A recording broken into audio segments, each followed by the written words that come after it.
It's a little bright. Excuse me. Okay, it looks like we're live.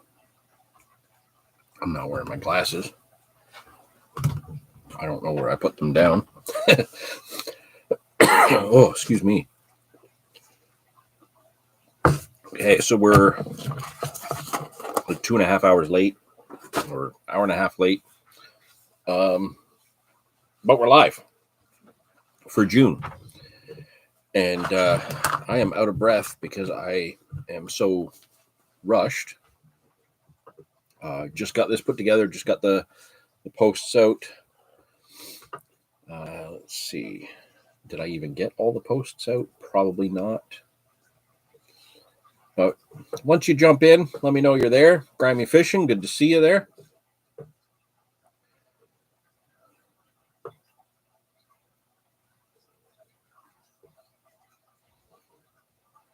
Yeah, sorry for the delay. Today is also the weekend. Tim, good to see you there. Right now, here in town in Niagara Falls is Niagara Falls Comic Con, and that's the Comic Cons are usually a pretty big deal in this house. Even my art history, when I used to actually be involved with the Comic Cons. Last year, I got my son into going to the Comic Con shows, so I wanted to keep that tradition. And this year, today, Zane and I went. We would have been back home in time. Actually, the intention was to go directly from Comic-Con to the bank. I have fishing gear in the van. Zane and I were going to go do our Comic-Con, have our fun there, then go do a live stream from the bank right afterwards. The reason that has changed, and the reason I'm back here in the studio, is it took us 2.5 hours, more than that, 3.5 hours to get into Comic-Con this morning.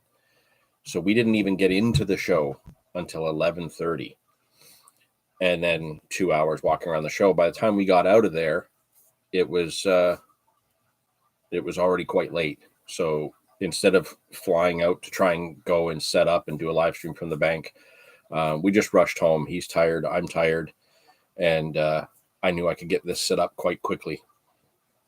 So yeah, very busy morning getting comic-y, arty stuff that we're into. Now I'm home. Now we can talk some fishing, talk about what's going on, some new things that I have, new things that are coming, new videos in the pipeline, both already filmed and about to start filming. So we got a few things to go over. Adam, good to see you there. And I do apologize. I might nibble on some French fries because I had to grab food and then we just rushed home. Comic-Con was absolutely crazy.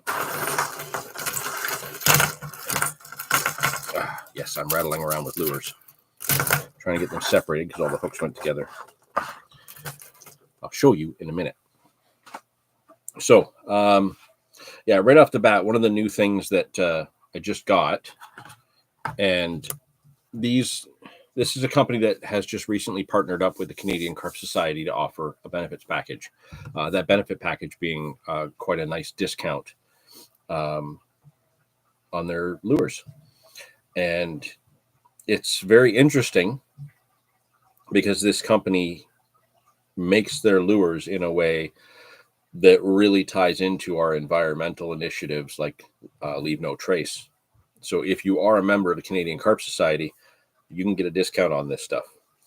I think I might have mentioned it in the last live stream, but we have actually recently started a group within the Canadian Carp Society for multi-species discussions, because a lot of us that are our members, while carp is one of those top species that we pursue, we do fish for other species throughout the year. So we have a group within there where those of us that want to talk about other species as well can. And, you know, this company ties right in with that. Just like the video I did back in November using BAM baits, you know, that doesn't really apply to the carp angler, but it does apply to the multi-species angler. And I was very impressed with BAM baits. And then we see this company come along, and Dan's doing a great job as our benefits manager. This one was kind of a big deal, I think, for a lot of us. The company is called Recast Fishing.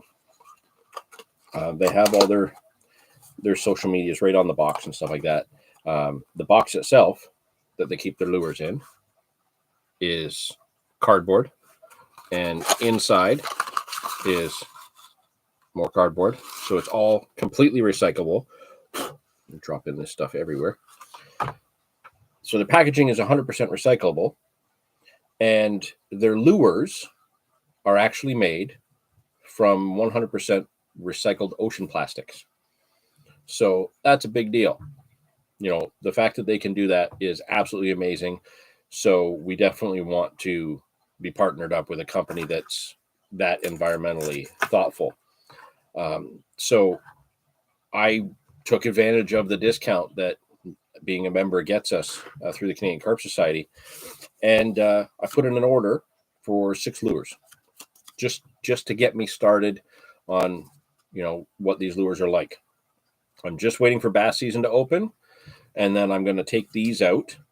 So I'll be taking these hard baits out, as well as the soft baits from Bam Baits, and I'm going to do a video just casting around for some smallies and whatever else. But so far, I'm really, really pleased with these lures, and I'll show you these now. It was really nice that once I received my order as well, there's actually a little handwritten note from Gavin from Recast Fishing right there on the business card that they sent along with it. Now, I'm not going to bring up the website and look up the actually, I am going to bring up the website. I'm not going to look up the specific names of these baits, even though I'm going to bring up the website anyways. Let me just get this here.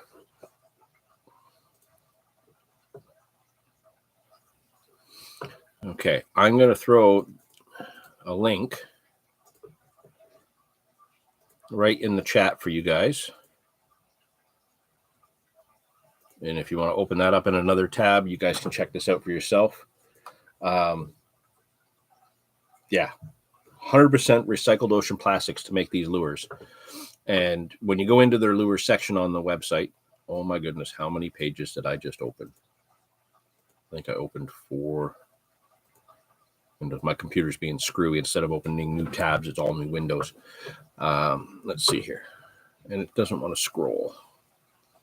Okay, so we'll start off with the lure that got my eye right away from these guys from Recast was their square bill crankbait. Some of you who are multi-species anglers will know already because I have mentioned it in the past. Galen, good to see you there. I have a favorite square bill crankbait of all time, plain and simple, white Big O. If the water's a little bit more stained or the water's colder, I'll use a chartreuse Big O. But that has always been my staple go-to square bill crankbait. Recast has their own, and while they don't have that pure white or white with the spots like the Big O has, they do have some impressive patterns. There's perch, juvenile bass, crayfish, or crawfish, depending on where you're from, what you're going to call that one, and then the chartreuse shad. So I picked up the 2 that I thought would fit my area since they don't have white.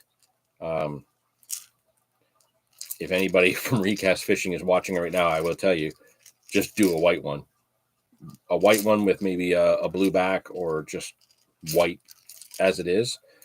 That'll be killer. These are very similar to the Big O. So there is, wow, the light is really reflective. So there's the chartreuse shad. I apologize that I put the light way too bright on it. There, you can kind of see the color there. And then there's the perch finish. I think you'll agree that's quite an impressive finish on that. Like a photoreal kind of print onto it. These are very, very similar in size and shape to the Big O, with one exception. These are not quite as round. So these are kind of narrow. They're not as round in the front as a Big O would be. So I would imagine these would have a little bit of a tighter wobble. Not quite as, thunking wide wobble as a traditional Big O would. But I'm completely fine with that. As soon as I saw these, I saw the benefit come up. I went to the website. I saw these as soon as I clicked on lures, and I was like, okay, I'm definitely getting 2 of these. Chartreuse was the first pick. Because they don't have white, I went with a perch pattern because I know this will do me a bunch of fish around this area. I wasn't just going to buy 2 because, well, who goes to a shop and buys just 2 lures? That's just silly. And because they do free shipping over $60, I thought, okay, I want more. They have, let me see if I can even see it. Screwy computer here. So they have a popper, the recast popper. They have a couple colors of these. This is the midnight pattern. I think they have a golden one and then this midnight one. This one's jet black with like a white splatter, a white paint splatter on it. That I know for sure is going to get me some topwater action. I'm actually really stoked to use this. And being that it's a black one, I can use this whether it's like really overcast or really, really bright. And this is definitely going to stand out really well. I may tie my own hackle on the back treble. They have some on the site that have hackles tied on to that rear treble.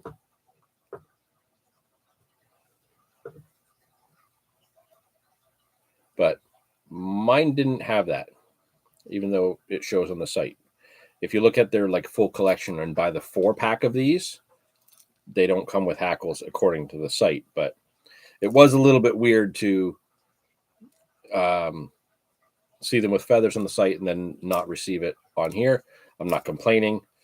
I'm going to use this as is for a bit. And then if I think the hackle will make a difference, I might tie some on myself. No biggie. They do have a jerk bait or a minnow bait. And this one has a very interesting shape to it. So I went with kind of like almost like a shad or a shiner pattern. So it's this little swooping curve back here and kind of a slightly rippled belly here. That got my eye. It's going to have an interesting action, I think. Now, I'm not sure why this one came with covers on the hooks and the other ones didn't. Again, not complaining. They're handy. They're always good to not stab yourself with your fingers or stab your fingers with the hook yourself. So, yeah, I imagine this is probably going to have a really nice tight wobble. This would probably be great for trolling. But I have a few spots where just fast twitches will really get this one some interest. So, yeah, I was quite pleased to get that. And then I can't buy a new series of crankbaits from anybody without, as long as they have it, grabbing a lipless crankbait. And they had a few different patterns of these. So I went with the pumpkin seed and then the shad. So the pumpkin seed literally looks just like a little pumpkin seed. Great finish on that. And then the shad's got kind of like that reflective. It's almost like a little alewife shad pattern. You can see the sizes. These are not big lures. And that is a big deal for me. I like them to be relatively small, like smaller than you would traditionally think you would use for, cast around for a big bass. I've just always found that smaller lures produce a lot of fish because you're not just catching the small ones. You are catching big ones on these. You can have a much more fun day catching rather than just throwing a big lure all day long to get maybe one big fish. One big fish isn't enough of a reward for me. I want to be catching consistently. So I was really, really pleased to see that they had lipless crankbaits. So I grabbed some of them right away. So yeah, I grabbed up just that little grouping of 6. It put me over for the free shipping, discount from the Canadian Carp Society, which was really nice. Fully recyclable packaging. I haven't recycled it yet because I wanted to show it for the live stream. And I'm really looking forward to using them. So probably in the next few weeks, bass season opens up at the end of the month in my area. So I'll be taking these out and walking around doing a bit of a bass mission using these lures. We'll see how they do. We'll give them a bit of a review. I've already spoke highly about Bam Bait so far, and the fact that I was able to catch some smallmouth in November with those, that was fantastic. So because I never go crankbait fishing without having soft plastics for, those short strikes or the fish that are a little bit wary. I'm definitely going to have probably 2 rods set up for crankbait fishing. I'm not sure which ones yet. I got a couple of different bait casters. These are all small, so I don't need any of the heavy duty ones. So probably 2 bait casters for crankbaits and 2 spinning rods to manage some soft plastics. And we'll see how that goes. That'll be in an upcoming video, probably in about a month or so. 334 Outdoors is here. Got a BFS set up a little while ago. It almost makes bass fishing fun. I'm thinking I probably should know what BFS is. I can think of a few things that it could be.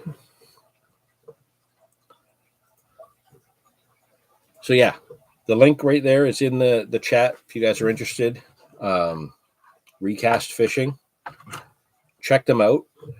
If they're making their stuff from 100% recycled ocean plastics, that's a company that I want to be supporting. So I think you guys would think the same way. UI Baitcast Gear. Never heard of it referred to as BFS. Oh, Ultralight UL. Gotcha.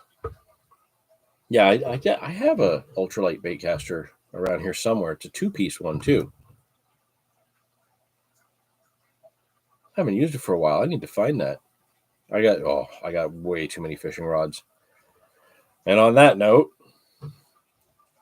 it should arrive next week. I don't have it yet. I was hoping that it would have arrived sooner, but shipping from some places just take forever. I do have another rod coming, and this rod is specific. It's very specific, has a very primary purpose. It is a quiver tip. I have a Daiwa ends-on method feeder fishing rod. It's got a really, really fine tip. I got my hands on one last week during the match that I was fishing with our local match club, Match Angling Club Ontario United. They're on Facebook. I've done 2 matches with them so far this season. I did a few with them last year. They were a lot of fun. This year they've been even more fun. We're having great turnout, so it's really, really good.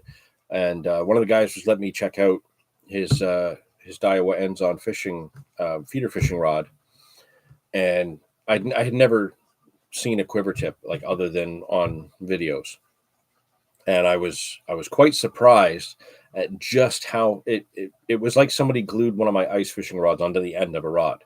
It was such a fine tip. And last week I didn't do terrible in the match. I was kind of middle of the road, but I didn't do as well as I did the week before. And the bites were very different. I couldn't hook a carp to save my life in last week's match, and I was doing really well on catfish fishing the waggler, but I was missing a lot of bites on the method feeder. And after seeing that other rod, it became very clear that I wasn't seeing the indication because the catfish weren't biting as hard. The carp were biting hard. I couldn't hook them. catfish were biting quite light, which is why I did so well with the waggler.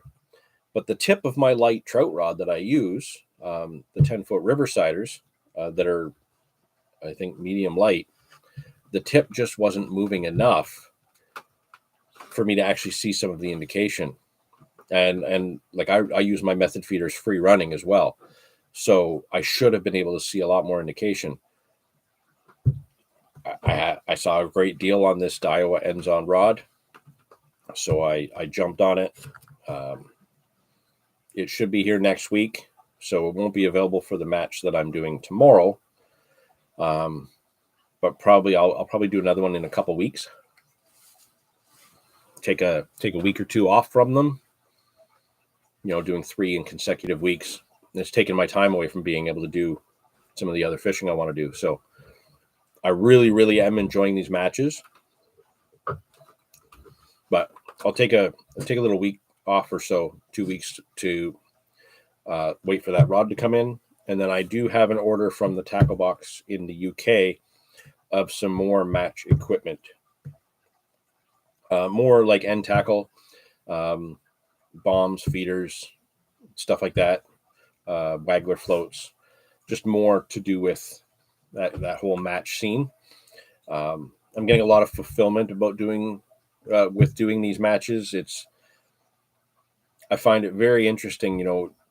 We show up, we have a nice little social chat for the first half hour or so that we're there. We do a peg draw after we've looked at everything, and then from the peg draw you have like an hour and 15 minutes to set up all your gear, read your water, come up with a game plan. I've come up with a game plan beforehand, that's typically how I fish. Come up with a game plan, go there, try to execute that, and then make adaptations as I need to.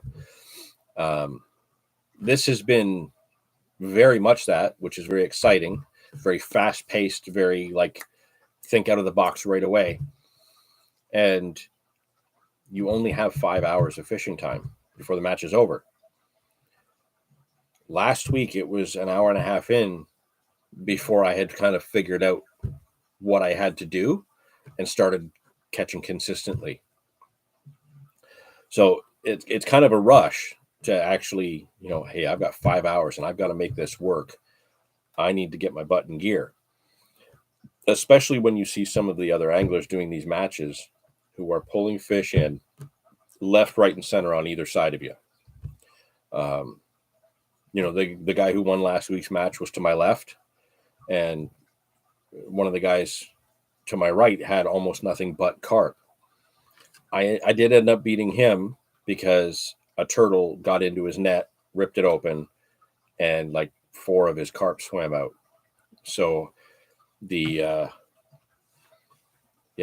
6 pounds of just little catfish that I had, I don't know, 30 or 40 of these little catfish, was enough to overtake him with the amount of fish that were still in his net when we did the weigh-in. But man, he would have had me too, and I would have ended up fishing second last. The person who finished last week had nothing but catfish as well, and this is somebody who's a very experienced match angler. So it was really interesting. All the pegs are where we're fishing are good in their own way. The week before I had done really well. That one was actually filmed, and I'm currently working on the edit for that. So yeah, really, really exciting doing these little matches and this style of fishing. There is another piece of equipment related to match fishing that I will be getting probably within the next month or two. Definitely, I'm not going to give away much about that, but I'm definitely excited about that one. The shipping cost for it is damn expensive. So having just spent so much money at Comic-Con this morning, I'm waiting a few weeks before I put in the order for that item. Keith, good to see you there. What's the distance between pegs? Quite a bit, actually. So obviously it depends on how many people we get. But at the campground where we're fishing, the NET campground pond, When we're doing the main body of the pond there, typically you have about 30 feet on either side of you before the next peg, and you just kind of split that in half. You're not really, you're not casting or moving around in your peg. You're set in your seat, and you can move like 1 meter to the left or 1 meter to the right to maneuver with your gear. But there's a fair amount of space, and we haven't had any issues with anybody being too tight to one another so far. So there's been quite a fair bit of space. We kind of max out the numbers on that big pond. If 20 people show up, that's the max. Depending on weather and whatnot, we usually have anywhere between 8 and 16 people that show up consistently. So it's I would say you do have quite a bit of space. I've not had any issues with overlapping water at all. And sometimes I do fish quite a bit right or quite a bit left. It's all still within my peg. Casting wise, I still have lots of room. Now I wouldn't cast right over. I would have done better if I cast right to where Justin was catching last week, but then I would have spooked all his fish too. So, it's they make it quite fair. We did a different venue, one of the other venues that they have, the castle venue, where you're basically fishing a big moat that goes alongside a castle. It's a very tough venue. The fish have a lot of space to move, but that one, oh man, we probably had 50 feet between anglers in those pegs. They do really well to make sure everybody has room. And like I said, it's the Match Angling Club Ontario United. It's quite a mouthful for the name right now, but it's on Facebook. You can kind of see what's happening. They try to post the next day the videos of the results, all the weigh-ins and stuff like that. And you get to meet a wide group of anglers. Some of them were coming from as far away as Guelph the 1 week. So people are driving a couple hours to come and do these one-day matches. And it's great to see, because you're seeing tactics that you just don't normally see here. You're seeing equipment that you really don't see unless you've been to the UK or Europe. The big, really long 13 and 16 meter poles and seat boxes. And oh yeah, it's really cool. Obviously, me being somebody that loves fishing equipment in general, seeing all this unique stuff is quite a rush. Using it is even more of a rush. And it's just such a different way to fish. Very, very fast paced, very intense.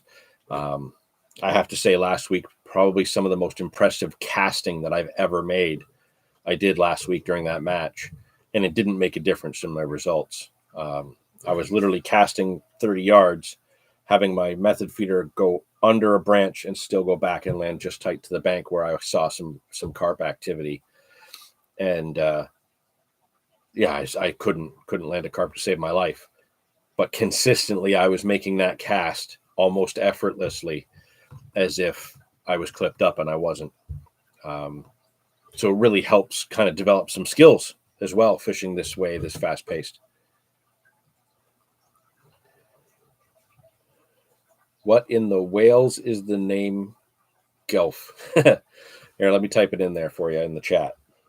It's a mouthful. This is basically kind of just a continuation of the former Match Club, and they just kind of added to the name so people would recognize it.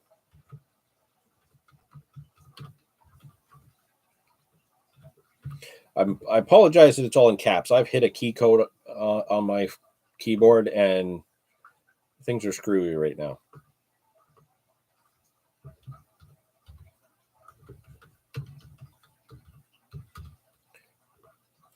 And apparently I can't spell either. Okay, so that's the name of the club. It's all managed on a Facebook page. So if that's something you're interested in, check it out.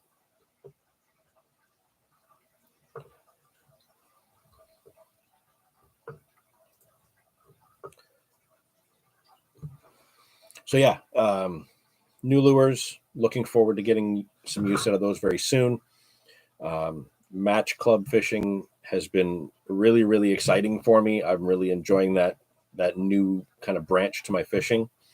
I haven't forgot about specimen fishing. I just haven't had any time to do more than one session a week lately.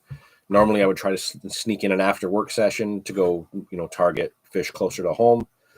But lately I've just been able to kind of squeeze in my Sundays, because the wife has worked it out that I can have the whole Sunday free. So I've gone and done these matches. If it was just a matter of me having like 3 or 4 hours in the morning, I'd be out chasing the bigger carp.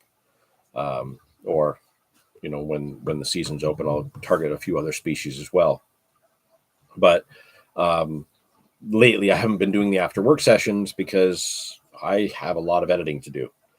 So as I mentioned, we do have a match video coming. I tried to film one last year. All the files went corrupt, kind of just fell apart, and I wasn't able to put it together. I've looked over all the files. I filmed them with different cameras this year. There should be some really great footage. So I'm really looking forward to the edit on that. It's just me at my peg and kind of how my fishing went. But you kind of get to see some really cool stuff. That one was 50% method feeder, 50% free lining, literally to 3 inches of water in the margin to get the fish that I got. It was really, really rewarding to put those fish in the net. So I'm really going to make sure I have fun putting that match video together. For those of you that have kind of been around a little bit, you'll also know that I recently did a trip to the island with Nathan. That was such a fantastic trip, such a relaxing trip, and we had some really beautiful big fish. That edit, I've managed to put the footage in the computer. I've started separating it into certain days, and obviously Nathan has footage of that. We're going to try and share some footage as well, but that one I'm going to be taking my time with. I had intended on filming that one a little bit different. It ended up being filmed more like my typical vlogs. And there was a lot of shots that I just didn't get. Like I didn't film, driving up there. I didn't film kind of getting myself on the island because I arrived first and set up before Nathan got there. So there's a lot of things that I didn't film, but all the important stuff, the good times we were having, the campfire frog. Yeah, there was a frog that showed up every single night at the same time to sit by the fire with us. It was weird, but we had a campfire frog. And all the fish. We had some fantastic fish, lost some fantastic fish. It was a very challenging venue. It was very different from the videos that we've seen of the venue from other people. If you want to see a bit more about that, you can follow Team Carp on YouTube. Paul has done 2 really great videos from that island so far, and that's what inspired us to go. And the conditions were completely different. They were not what we were expecting, and it took us like 35 hours to figure the venue out and get our first fish. So it was very, very fulfilling trip, very rewarding trip, and I'm really looking forward to going back there. Probably go the same time next year to face the same conditions or similar conditions and the same kind of challenge that we had this time, and see if we can improve our numbers. 334 Outdoors. I feel like North America fishing is halfway between match and specimen. Very much. Yeah, it definitely is. You've got a lot of competitive angles for different species. You've got a lot of people targeting the big fish. You don't quite see as much of the just pleasure fishing going out for the sake of fishing, like you do in some places. But I kind of like it that way. I kind of like that we have a lot of different options and kind of genres to our fishing that we can kind of dip in and out of as we want to. You spend several years doing nothing but specimen hunting, it can be very fulfilling and very exciting. And then, you want to change. We have so many options here that you can have that change. Tyler 420, good to see you there.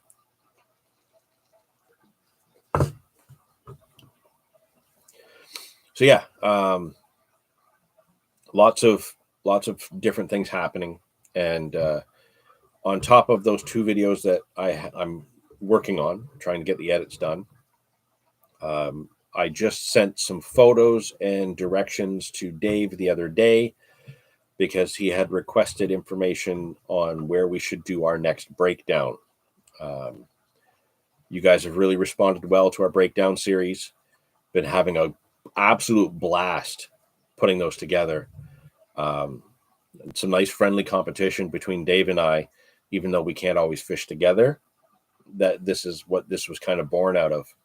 We both attack it our way at different times and compare the results afterwards. So we have a number of locations that we've had in mind, but I have one that's quite close to here that hasn't been accessible for a few years due to construction. And I've been wanting to get back there and try it for a while. Another friend of ours has been fishing there, and he's not had any results the few times he's been there. But I remember fishing near there when I was like 12 or 13 years old and saw some really big carp come out of there, some really big catfish come out of there. So I thought, now that they've finished the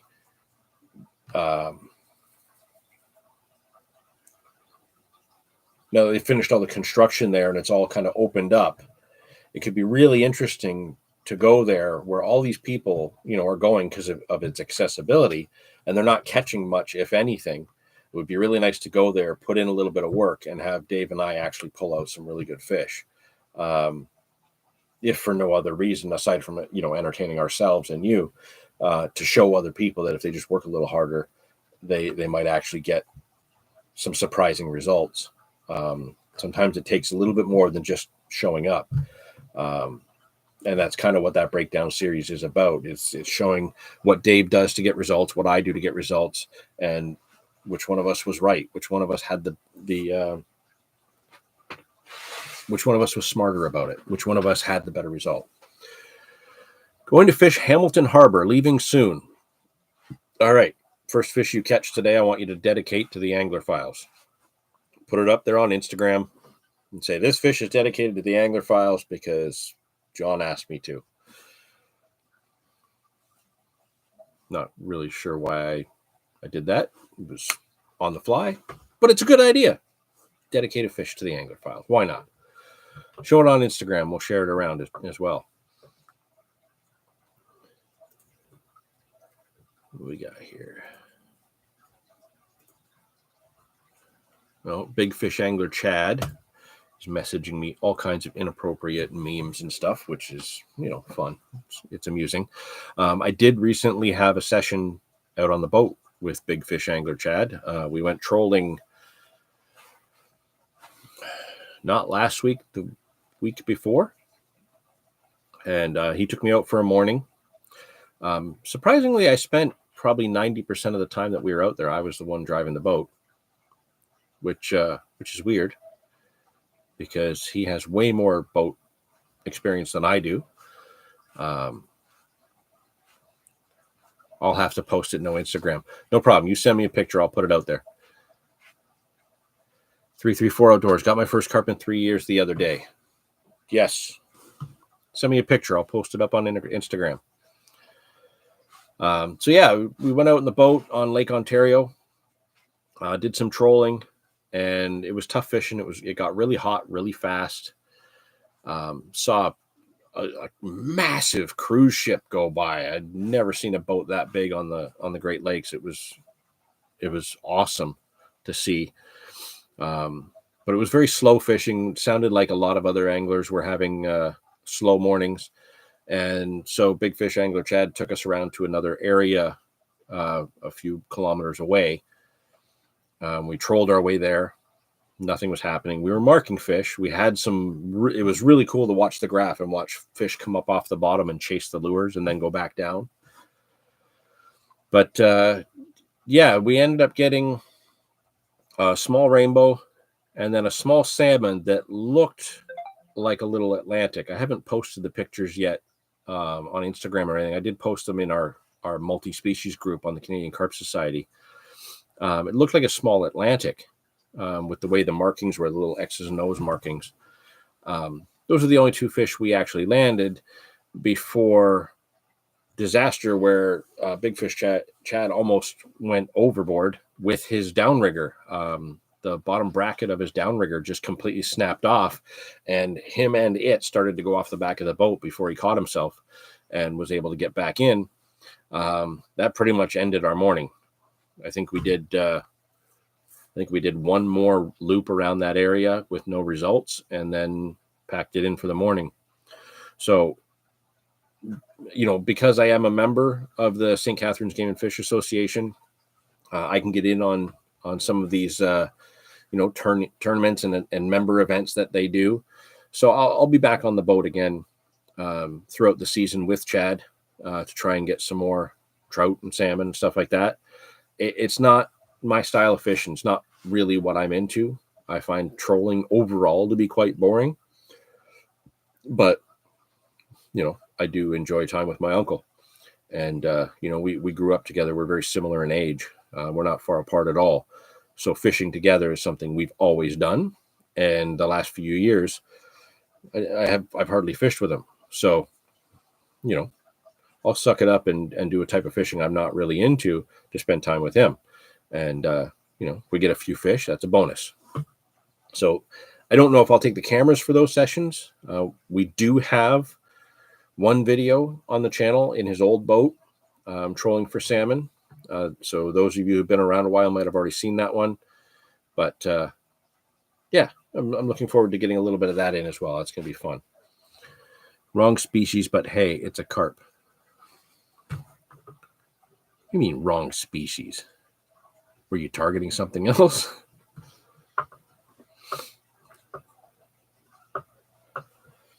Okay, so we're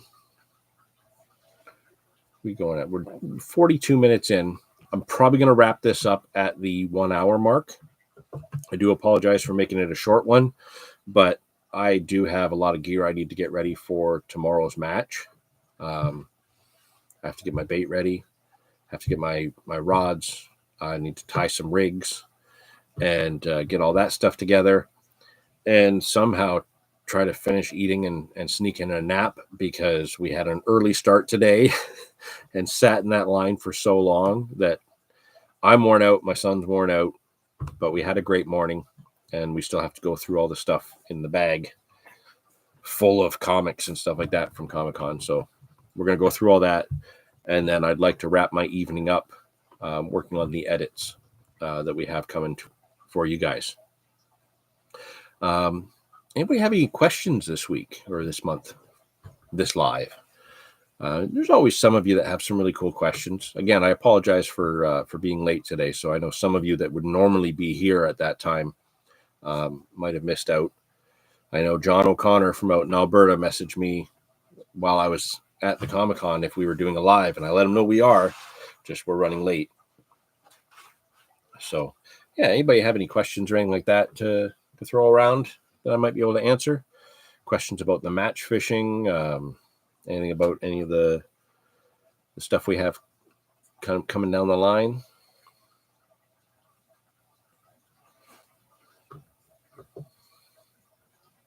Ah, it was a grassy. I see. Ah, ONT Carpin. Okay, so I'm going to say this now because I say this every time I bring them up. You guys want to be watching the YouTube channel for ONT Carpin. Okay? Some amazing underwater stuff coming from Galen on ONT Carpin. Galen has some of my rigs. The rigs that I use for carp that I've tied, I dropped off to him. For those of you who saw the most recent video, the Palatrax unboxing, all that gear came from him. My next specimen session out, that's the gear that I'm going to be using. Galen, I'm going to tell you this right now. My whole thought process behind giving you those rigs and the way they're tied is all uniform. It's the way I do everything on that same rig. I would like you, if you could, please, a boilie on one so that we can see its effectiveness as a bottom bait rig. A pop-up, because that's how I use that rig 95% of the time. Okay, so try it with a pop-up. Let's see how many times it gets done. Try it with a bottom bait. Let's see what the results are for that. It's intended as a wafter rig, so if you have some wafters, try that out. We'll see how that neutral buoyancy works with that rig. And then I gave you that fourth rig as kind of a free-for-all. Try what you want with that. If you wanted to take the bait screw off and put on like a swivel with some floss and do a corn stack on that rig, you just have to replace the hook bead. That's all. You could do that. Or if you get some really interesting results with the bottom baits and you want to try maybe a big bottom bait on one, Gibber, let's see what kind of fish you can catch with those rigs. And let's see, boilie, pop-up, wafter, corn stack, plastics, whatever you want to try. Let's just see. My hook to catch ratio drastically improved when I switched to that rig, and that became my go-to rig for everything, pretty much. The only time I change that up is if I'm obviously fishing chotties, or if I'm fishing really big baits, I go to a tube blowback still, because that was always my favorite rig beforehand. But yeah, let's see how those work, and I'm really looking forward to the videos that you put together with that. And what we'll do is we'll make sure that when you do have videos of how that all went and you post them, we'll be sure to share them around on all our social media so everybody can see them. Maybe I'll even do like a reaction video to some of them. If I could figure out how to play that with kind of like me just superimposed in front reacting to it, maybe we'll do something like that. That'd be great. Awesome. You're going to try it out on Rice Lake. That was one of the places that was the first place I used that rig consistently. That was awesome. That sounds great. I'm looking forward to that.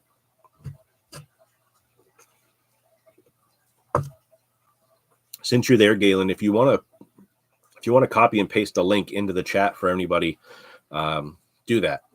Throw it in the chat there.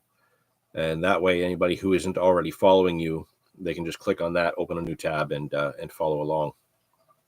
Because your underwater stuff is fantastic, and we want to see more of it.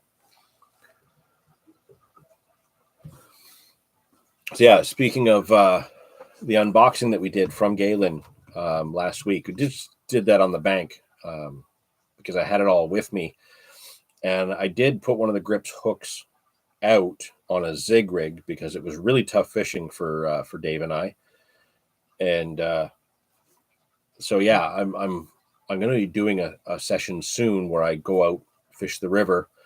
Those grips hooks I find very intriguing. Obviously, they've been around a little while. People are using them, so there's something to them. But this river is a pretty harsh environment. I'd like to see how they hold up. And the hook link material, man, that stuff feels like super tough. So yeah, we'll be doing a video where we try that stuff out very, very soon. Starting a baiting campaign on a small lake near me in the morning and have plans for an 80 square mile lake for the fall. Awesome. Probably going to start trying to film again when I do. Well, all of us here, everybody that's there in the chat, supports you in that decision, and we look forward to the videos.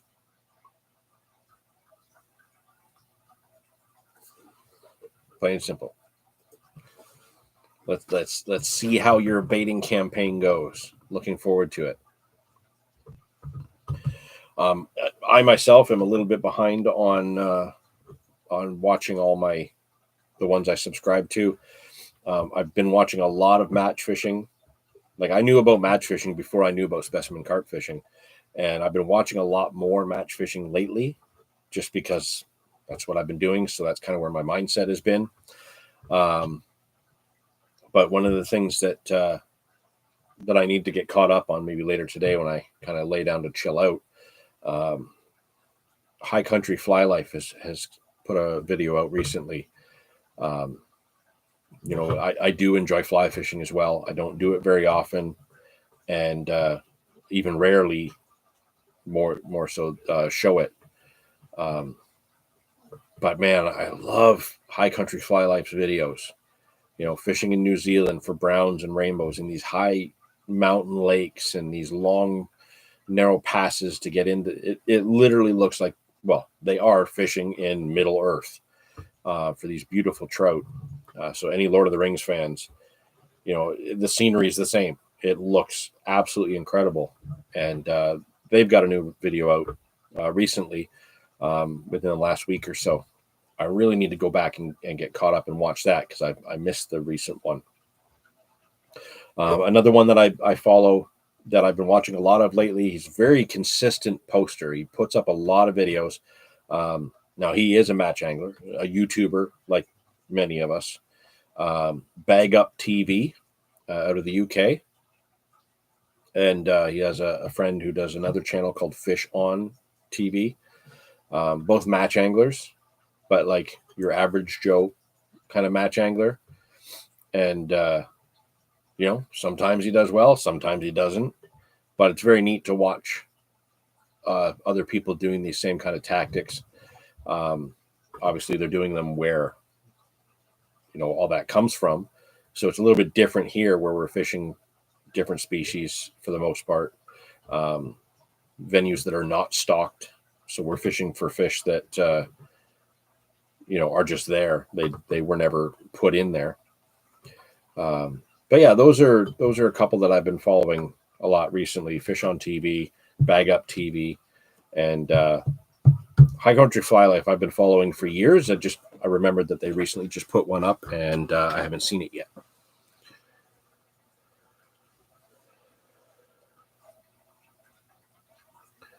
Took a guy I've been gaming with on an obscure fishing game for the last 4 years, carp fishing for the first time. Turns out he lives like 8 miles from me. Well, that's cool. That's always cool. Yeah, it's always neat to kind of encounter people and realize how close they actually are to you. That was one thing that I found really wild when I was doing the artist appearances, the Comic-Cons and stuff like that. You start doing some of these shows, and then you realize that your home show, there's like 3 new artists that show up, and you find out that they live down the street from the house you grew up in, or they live 2 blocks away.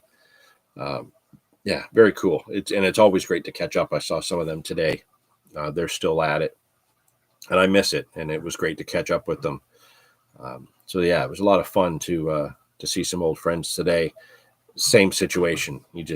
You talk to them for years at these shows or different events, or in your case, gaming. Then you find out that you guys like use the same convenience store. It's pretty amusing. So tomorrow, yep, I have another match coming up. We're at the NET campground. The match club, like I said before, has been doing quite well this year. The pond has been fishing incredibly well. The first match we did, fantastic catch rates. There was 88 carp caught between 13 anglers and a mountain of catfish. Last week was a lot tougher, very rainy conditions. It actually rained for probably half the match. Some people didn't have umbrellas. They got absolutely soaked, but everybody fished right through it. Not as many carp caught. Lots of catfish caught. But the carp that came out were typically a little bit bigger. And much trickier to catch. The more matches obviously we do, the more pressure these fish are going to be, the smarter they're going to be. It's going to be hard to catch them. So I'm finding that that's another aspect of this that I'm really excited about, is it's refining some of those tactics. Like I mentioned, my casting was just on point last week. It didn't matter in the overall outcome of the results, but that was a very proud moment for me to look back on that match and just realize, okay, yes, my casting was better than it's been in a long time. My attention fishing the waggler, because so many of my fish came from fishing the waggler just for that lighter indication. It's not something I've done much of in the past. I've done a lot of float fishing in still waters, but that that fishes differently. That's not the same. And I really adapted to fishing that quite well.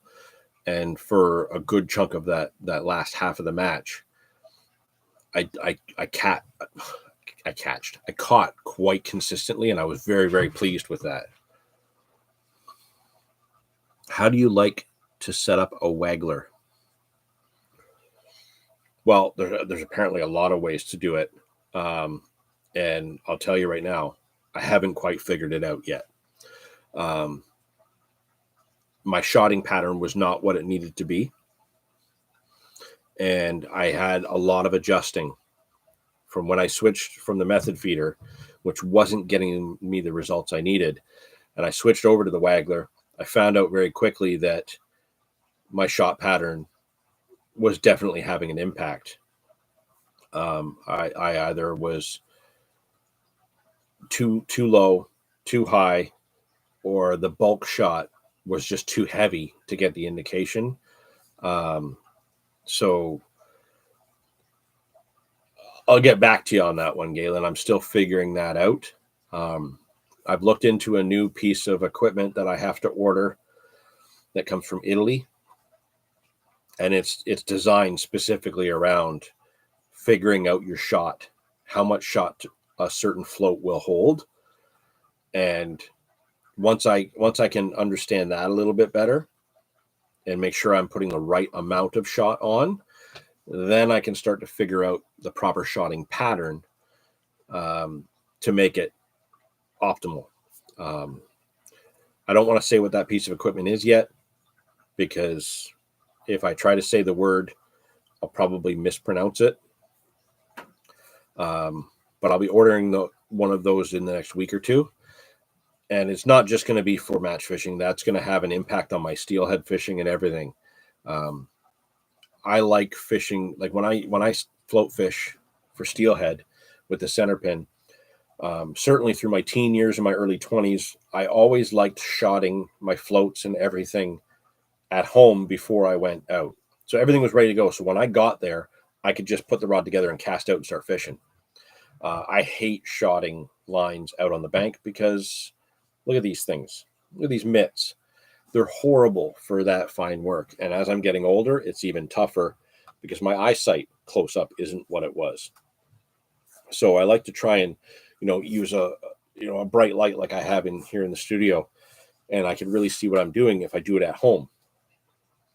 So this device that I stumbled across a video about it, and I'd never seen anything like it other than what I did as a teenager and in my early 20s to shot my floats before I went home. It was just, I had some fishing line tied to some spawn netting that you use for tying row bags, and I just clipped it onto the bottom of a float, put my shot into that little thing, and I would see how that lowered the float in the water column. Well, there actually is an existing device designed to do that. It's a neutrally buoyant device. So I'm going to order one. I'm going to test it out and see how it goes. And then I'll let you guys know about it, because I think it's going to be a game changer for somebody like me who likes to plan all that shotting ahead of time. And my trouble is even if I do my shot pattern the way I want it, it always ends up being way too light or way too heavy. I never quite get it right. So if I can take out the the actual weight issue and get that done properly, then my spacing, that I won't have any issues there. So as far as setting up the waggler, I'll get back to you on that one, Galen.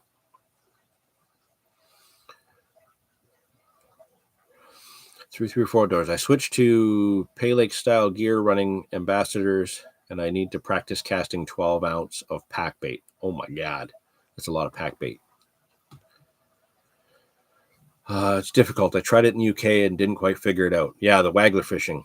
Yeah, I didn't realize you tried that on your trip. That's really, really cool. Using them as a ledger system with the weight and bait on bottom. I didn't get how to properly set the depth, though.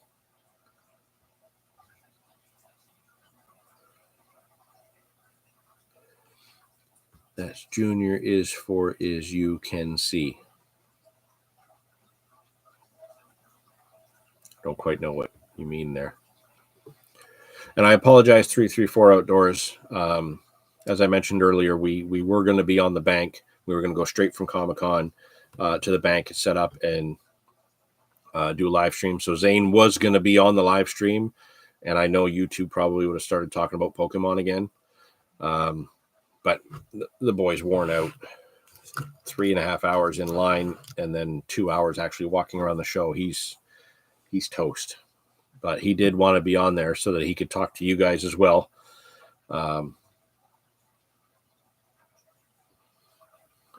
That's what Junior is for if you can't see. Yeah, he can see, but he's just as clumsy, and he'll drop more split shots. Yeah. But yeah, he was going to be with me this afternoon. The new iOS auto cucumber is killing me. Oh, that's awesome. I can't refer to it as autocorrect anymore. It is now officially auto cucumber. That is fantastic. Yeah, loving that one. That was great. Okay. I want to send out a huge thank you to all of you for supporting the channel the way you guys do, watching the videos, commenting, joining us every month for the live streams and interacting. Huge thank you to those of you that also support us through the Patreon. You know, that all goes right back into the channel, buying batteries, camera equipment, new fishing equipment, stuff like that. You know, that is from the bottom of my heart. Thank you for all of that help that you guys provide there. Really, really do appreciate it. I know I should put more together on that, and I haven't yet. I'm sorry. I'm trying to figure that part out so that we can offer more through that. If I could get my schedule more on track where I could like release videos early on there for Patreon supporters, I definitely would. But quite often the edit goes out an hour after I finish it. So sometimes I'm right down to the wire. But thank you all for still sticking with us for so long. I'm going to wrap this live up now so I can have something to eat, get some rest, and then get ready for my match tomorrow, where I will be trying something new, an elasticated whip. Somebody's putting one together for me to try that tomorrow. I might try to take a few short clips for Instagram tomorrow. Depends on the weather, but we definitely want that match club to grow and get more people involved with that style of fishing. So if it's something you're interested in, just go back in the chat there. I did type in the name. You can have a look, go to the Facebook page, check it out, join up, follow along. You don't have to do every match, just the ones that you want to. And they always post them, you know, usually a week ahead of time, at least 4 days ahead of time to know that one's coming. So if that's the sort of thing that interests you, check it out. As for a reminder about recast fishing, 100% recycled ocean plastics to make their lures. I've shown you these lures are fantastic. I can't wait to get them in the water and see how the fish react to them.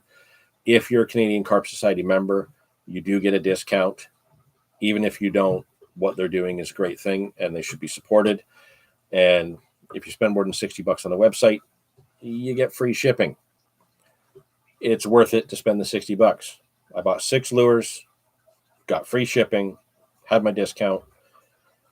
You're not going to get that at Bass Pro Shops or Canadian Tire or anything like that. You know, I'm all about supporting your small mom and pop bait and tackle shops. And when you got a shop like an online shop like this, where they're doing something really important for the environment, that's the kind of thing we need to support. So definitely really appreciate, all of you guys, listening and checking this stuff out with me as well. Personally, I never check Patreon. I use it to support and expect no special content. I appreciate that. I completely understand that. There's a few places that I pitch in a couple bucks to each month, more on the artist side of things, because I know how tough it is being an artist, having been there myself. And I just love watching some of these people produce artwork. So yeah, I completely get the whole supporting it. Some people do like getting something back. Some people don't. I want to try and make sure that at some point I can do it properly and offer the best of both worlds. Sticker packs or something like that every year, that sort of thing. I am slowly working on a new logo design. It's been 10 years with the logo we have. I love it. It's great. Probably the best example of it is this most amazing thermal cup that I received as a gift from Nathan, with our logo etched into the mug. Dave and I each got one. That's probably one of the coolest gifts I've ever received. And all I gave him was a ceramic mug. I kind of feel like he got ripped off, and I made out like a bandit with that. It's just amazing. But yeah, I am kind of trying to design some sticker ideas so that we can put together sticker packs and offer them out to members, especially those of you who have been supporting us for so long. And, again, thank you all. I really can't say thank you enough to all of you each time we do these live streams. And, it means so much to see your comments on the videos. I love seeing you guys interact with each other in the comments and in the chat here when we do our lives. July live stream. I have to see if I'm working that day or not, but I really want to get on the bank. Zane wants to get on the bank to do a live from the bank after the one we did in March didn't end up working. So we'll make it happen. We'll see how things are going with the schedule. But thank you all for joining in. Thank you all for interacting. Really appreciate it. Remember, check out the Match Angling Club Ontario United if that's the sort of thing you're interested in. We have a match video. We have the Specimen Island video that we're putting together. We're working on getting ready to go do the next breakdown episode. Lots of stuff coming down the line. And don't forget to also check out ONT Carping, and we'll see what happens to my rigs, because I catch a lot of fish with those rigs. They catch me more than I used to. Galen is going to put it to work and see how many we miss, and that'll be interesting. Good luck tomorrow, John. Tim, thank you so much. Really appreciate it. Like I said, I'll do my best to try and maybe throw a few updates out there. It's a really bad signal on one side of the pond, not so bad of a signal on the other side. So we'll try and do a couple posts when we can. But thank you all. Really love seeing you guys again. We'll see you at the next live.